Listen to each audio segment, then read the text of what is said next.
السلام علیکم ورحمۃ اللہ وبرکاتہ۔ میرے پیارے بھائیوں اور بہنوں، آج میں آپ کو ایک ایسا حقیقی واقعہ سنانے جا رہا ہوں جو نبی کریم صلی اللہ علیہ وسلم کی رحمت، شفقت اور محبت کو ظاہر کرتا ہے۔ ایک ایسا واقعہ جو ہر دل کو نرم کر دیتا ہے اور ہمیں یہ سوچنے پر مجبور کرتا ہے کہ نبی صلی اللہ علیہ وسلم کی امت میں ہوتے ہوئے ہم نے ان کے اخلاق کا کتنا حصہ اپنایا ہے۔ یہ واقعہ مدینہ منورہ کا ہے۔ نبی کریم صلی اللہ علیہ وسلم اپنے صحابہ کے ساتھ مسجد نبوی میں تشریف فرما تھے۔ اسی دوران آپ صلی اللہ علیہ وسلم نے اچانک فرمایا، وہ بچہ کہاں ہے جو روز میرے پاس آتا تھا؟ میں نے کئی دنوں سے اسے نہیں دیکھا۔ صحابہ کرام رضی اللہ عنہ نے عرض کیا، یا رسول اللہ صلی اللہ علیہ وسلم، وہ بچہ بیمار ہے، کئی دنوں سے اپنے گھر سے باہر نہیں نکلا۔ یہ سننا تھا کہ نبی صلی اللہ علیہ وسلم فوراً کھڑے ہو گئے۔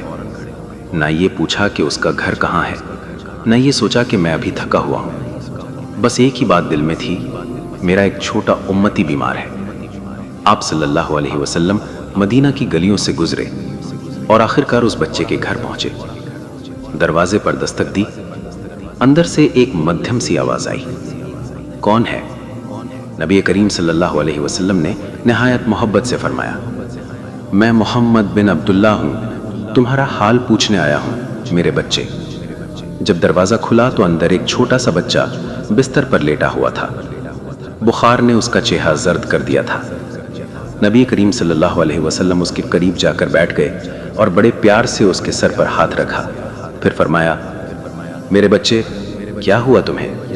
کیسا محسوس کر رہے ہو؟ بچہ آنکھوں میں آنسو لیے ہوئے بولا، یا رسول اللہ، میرا وہ پرندہ مر گیا ہے جسے میں روز دانہ کھلاتا تھا۔ میں بہت اداس ہوں، اس کے بغیر دل نہیں لگتا۔ یہ سن کر نبی کریم صلی اللہ علیہ وسلم کی آنکھوں میں بھی آنسو آ گئے، کیونکہ یہ وہ نبی صلی اللہ علیہ وسلم کی فطرت تھی کہ کسی کے دکھ پر خاموش نہ رہنا۔ آپ نے بچے کے دل کو تسلی دیتے ہوئے فرمایا، غم نہ کر میرے بچے، اللہ تمہیں شفا دے گا اور تمہارا پرندہ جنت میں تمہارا انتظار کر رہا ہے۔ یہ الفاظ بچے کے لیے جیسے مرہم بن گئے۔ اس کے چہرے پر ہلکی سی مسکراہٹ آ گئی۔ نبی کریم صلی اللہ علیہ وسلم کچھ دیر اس کے پاس بیٹھے رہے، پھر اٹھ کر واپس چلے گئے، لیکن دل میں بچے کی فکر باقی رہی۔ کچھ دن گزرے، نبی کریم صلی اللہ علیہ وسلم نے دوبارہ پوچھا، میرے اس بچے کا کیا حال ہے جو بیمار تھا؟ صحابہ کرام نے بتایا، یا رسول اللہ صلی اللہ علیہ وسلم، وہ بچہ اب اس دنیا میں نہیں رہا۔ یہ سن کر نبی کریم صلی اللہ علیہ وسلم کی آنکھوں سے آنسو بہنے لگے۔ آپ نے فرمایا، چلو ہم اس کے گھر چلتے ہیں۔ آپ صلی اللہ علیہ وسلم خود وہاں تشریف لے گئے، گھر والوں کو تسلی دی، ان کے دکھ میں شریک ہوئے۔ پھر جب اس بچے کا جنازہ اٹھا تو نبی کریم صلی اللہ علیہ وسلم خود جنازے کے ساتھ چلنے لگے۔ یہ وہ منظر تھا جسے دیکھ کر صحابہ حیران رہ گئے کہ اللہ کے نبی خود ایک بچے کے جنازے میں شریک ہو رہے ہیں۔ جب قبر تیار ہوئی تو نبی کریم صلی اللہ علیہ وسلم اس کے قریب کھڑے ہو گئے۔ آپ کے ہونٹوں سے وہ الفاظ نکلے جنہیں سن کر سب کی آنکھیں بھر آئیں۔ آپ نے فرمایا، اے اللہ، یہ میرا وہ بچہ ہے جس سے میرا دل لگ گیا تھا۔ اے اللہ، اسے جنت میں اپنے پیار سے جگہ دے اور اس کے پرندے کو اس کے ساتھ کر دے۔